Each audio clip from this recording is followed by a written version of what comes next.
இப்போ நான் எங்கே விசேஷத்துக்கு போனாலுமே பார்த்தீங்கன்னா எல்லாருமே கேட்கக்கூடிய ஒரே கேள்வி, முடி வந்து நல்லா கொட்டிருச்சு, ஏதாவது எண்ணெய் எது மாற்றி தடவுனியா?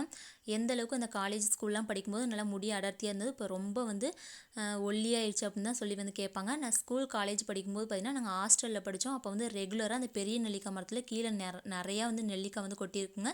அப்போ ஒரு நாளைக்கு 2 நெல்லிக்காய் நான் வந்து சாப்பிட்ருவேன். லேசாக ஆரம்பத்தில் சாப்பிடும்போது கசப்பாக தான் இருக்கும். அப்புறம் ரெகுலராக வந்து சாப்பிட்டோம்னா அந்தளவுக்கு வந்து தெரியவே தெரியாது.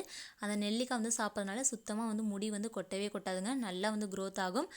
ஜன்னலில் வந்து மாமா எப்போதுமே இந்த சில்லற காசு வந்து வைப்பாங்க. பாப்பா வந்து அந்த சில்லற காசு எல்லாத்தையும் எடுத்து இந்த உண்டியலில் வந்து போடுவாங்க.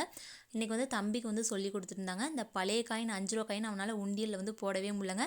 ஆனால் இந்த காயினை பார்த்திங்கன்னா அப்படியே உடைக்க போகிறான். என்னட்டு தம்பி பார்த்திங்கன்னா இந்த காசை வந்து உடச்சி கொடுமா உண்டியலில் போகிறதுக்கு அப்படின்னு வந்து சொன்னாங்க. நல்லா வந்து ப்ரெஸ் பண்ணி போட சாமி அந்த உண்டியலில் வந்து உள்ள காசு வந்து போயிடும் அப்படின்னு நான் வந்து சொன்னேங்க. அதுக்கப்புறம் பாப்பா வந்து அந்த காசை எடுத்து வந்து போட்டாங்க. உண்டியலில் காசு வந்து சேர்த்து வைக்கினா பாப்பாவுக்கு ரொம்ப ரொம்ப பிடிக்குங்க.